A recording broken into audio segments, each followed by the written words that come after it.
I've been a human rights activist for almost 20 years. As a documentary filmmaker, I've been on the front lines of many of our nation's biggest scandals and protests. From that perspective, I've been an eyewitness to the rise and fall of numerous people-powered movements. Nearly every organized resistance I've been a part of has ended just inches from victory for the same critical mistake: infighting, when members of the same group turn against each other.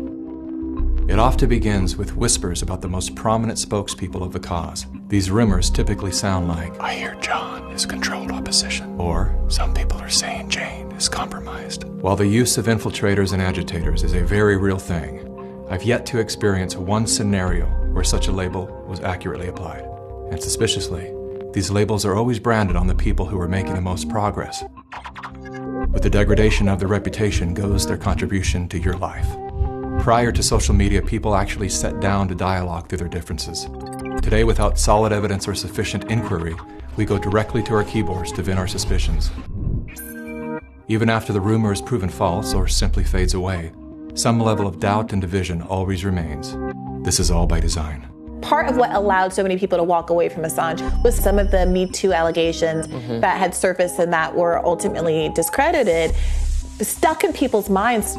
The voices of propaganda are masterful at this game. They knowingly run a false story, then retract it, knowing the lie will reach millions, but very few will see the correction. Amy Coney Barrett's religious faith is being called into question again. She belongs to this People of Praise group, which the Southern Poverty Law Center has labeled them a hate group. When I stated that People of Praise had been deemed a hate group, I just got them mixed up with another group. I conflated them. Okay. That happens, it's easy to do. In the words of former CIA Director William Casey, "We'll know that our disinformation program is complete when everything the American public believes is false." The planting of divisive rumors is one of the most common tactics used in psychological warfare. As the lies bloom, like worker bees, well-intended citizens pollinate the masses with poisonous disinformation. What the gossiping bees fail to realize is that they themselves are doing the work of controlled opposition. They are literally, unwittingly, working on behalf of the very forces they believe they are resisting. Again, all of this is by design. While we've all been distracted by the latest trends and tragedies, everything that has influence on our behavior has been infiltrated by an agenda to control our thoughts. Whether their goal is to make us purchase a product, vote for a political party, or submit to experimental inoculations, there are forces at work who understand the functionalities of your mind far better than you do. Their goal is total control.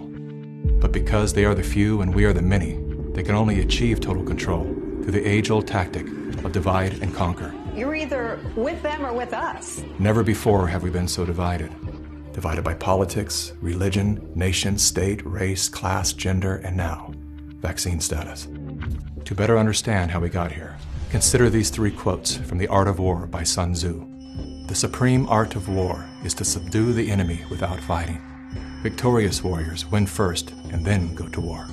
The secret lies in confusing the enemy so that he cannot fathom our real intent." Though Sun Tzu lived over 2,500 years ago, his work remains at the heart of our CIA as well as the Chinese Communist Party's strategy today. It's no coincidence that around the same era as Sun Tzu, the words "united we stand, divided we fall" were first recorded. It is unity that will save our communities. As you see in the audience, Muslims, Christians, Jewish community, Democrats, Republicans, white, black, everyone all in between. This is the example of what you get when you choose to attack all members of the human family. Our greatest power is our numbers, hence the relentless effort to shatter us into broken fragments. As their agendas are being exposed, the dividers will stop at nothing to cover their crimes against humanity. They have bunkers. All we have is each other. The good news is, that's all we need.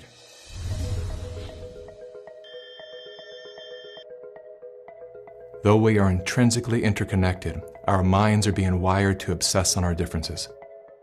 Contrary to social indoctrination, we do not have to be ideologically aligned to stand together. We don't even have to like each other.